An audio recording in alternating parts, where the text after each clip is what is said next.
It's been described as the most successful or positive bilateral that Donald Trump has had this term with any nation. And one of the optics, you spoke about the optics, the fact that he was seated, the Prime Minister, next to Donald Trump in the cabinet room between him and JD Vance, who delayed overseas travel for this, was seen as an honour in itself for Australia and the alliance. Do you read it that way? Definitely. I think, of course, people had some nerves after seeing some of the previous meetings in the White House and how President Trump could impose a level of dominance over some of his counterparts and colleagues. But it was very close. Apart from sitting beside each other, President Trump made an effort to actually touch the Prime Minister. That was a real excellent sign of how close they are and the regard with which President Trump holds both the Prime Minister and Australia.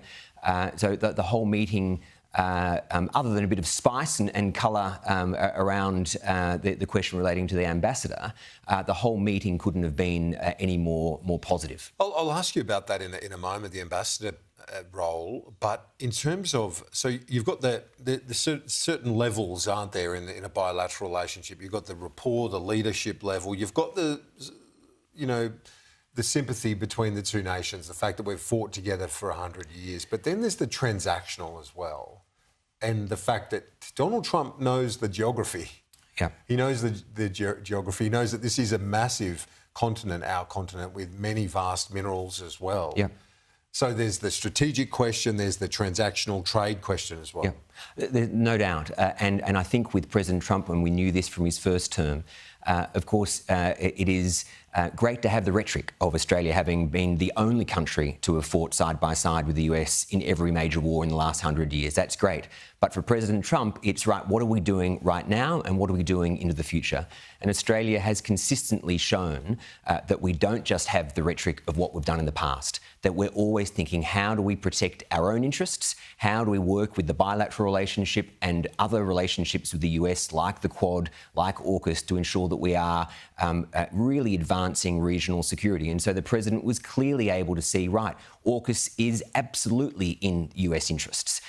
The critical minerals deal, absolutely in the US interests, as we're trying to counter the near monopolistic dominance that China has. And again, another sign of the President prioritising our region, the Indo-Pacific, notwithstanding everything going on in the Middle East and in Europe, by his upcoming visit to APEC in Korea, of course. So the President no doubt can see, and he was explaining, that Australia, whether it be through defence spending, whether it be through our rich resources in critical minerals, we are a partner now of substance, not just rhetoric. On Kevin Rudd, you've worked, just to refresh our viewers, you're not only the Executive Director of the Australian Strategic Policy Institute, but you've been senior levels in government and Foreign Minister's office. Maurice Payne, you were the Chief of Staff. You know the way that diplomacy works.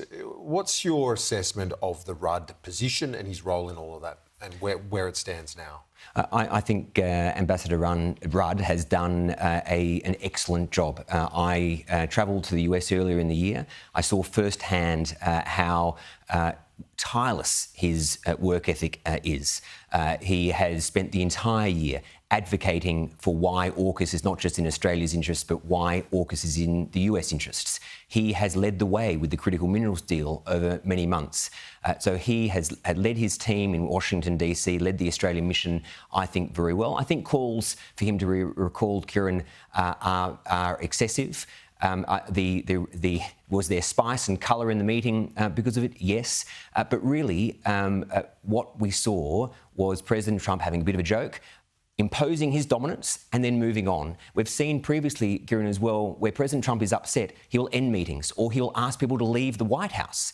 Here, he didn't do any of that. The meeting was the opposite of that. And I think also important to remember, the issue of recalling ambassadors is very serious. Are we really saying that messages that Ambassador Rudd made before he was ambassador, when he was at a think tank on Twitter or in public events about President Trump, really equate or amount to what the UK, for example, has recently recalled their ambassador to the US, Mendelsohn, for his reported links to Epstein?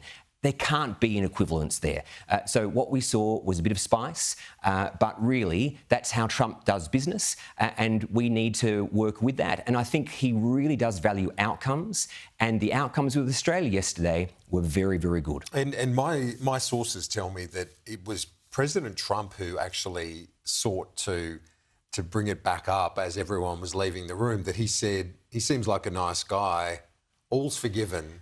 And so the fact that he wanted to mop that up himself I thought that was interesting in itself. I think the reality is he enjoys, that's the way he does business. He wants there to be high tempo. He wants it to be animated.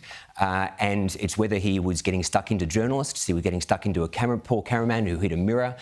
We also saw it, if you go all the way back to the first term in relation to Prime Minister Turnbull, he would jibe Prime Minister Turnbull about the refugee deal, but he would move on. So this is the way he does business. We can't be so sensitive that we are unable to work with the United States because of that. In fact, we can get a lot of good business done, as the Prime Minister showed yesterday. Yeah, indeed. And for those that are watching it closely, what happened after Trump had raised it again, then Kevin Rudd walked over to him and said, "Mr. President, I'm sorry, apologise," and then it was done. Now, I want to ask you just quickly before you go, the APEC and ASEAN summits next week, they're looming as quite significant settings in themselves, because you've got Trump and Chinese leader Xi Jinping, Prime Minister and Trump maybe again to maintain a bit of momentum in their new connection.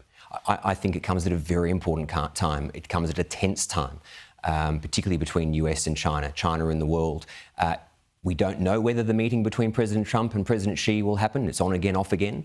But what we've seen leading in, Kieran, is China trying to impose its dominance. They've taken a very alpha approach. They have effectively threatened the entire world by restricting exports on rare earth elements, which we use for everything we have, whether it be vehicles or military equipment. This is the lead-in, this is the context to the meeting. I think they've miscalculated because they haven't just limited it to the US, they've tried to punish the entire world. So we'll see what that meeting brings. The US and President Trump will need to continue standing up to Beijing, but Beijing is right now in the middle of trying to coerce and be aggressive against everyone. They are coercing the Netherlands in relation to a tech company. They're coercing the UK in relation to a mega embassy. We've just seen them release flares in front of one of our P8s. I don't think that there is a need for Prime Minister Albanese to meet again with President Xi, seeing as though he's just had that recent meeting in China. But if a chance comes up in the sidelines, it's a very good opportunity for Prime Minister Albanese to say that the actions that the Chinese aircraft took in front of our P8 was unacceptable to Australia. Executive Director at ASPI, Justin Bassi, thank you as always. Appreciate it. Pleasure.